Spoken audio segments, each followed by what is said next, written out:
apo ndërtohet në Shqipëri me cilësi? Kjo është një pyetje e vështirë, në fakt edhe për ta generalizuar, në fakt sepse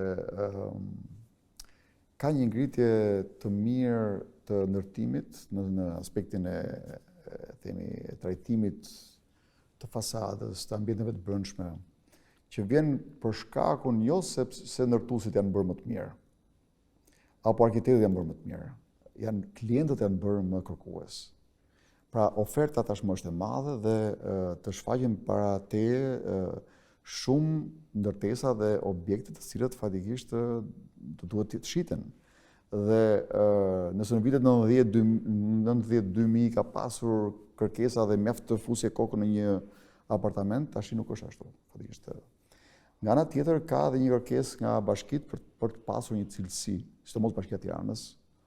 Më thënë, ka kohë që kërkohet një cilësi punimesh dhe cilësi fasade apo elementesh në detaje që objektit ketë. Dhe kjo ja bërë që të rritet në një farë mënyrë eksponenciale dhe cilësia.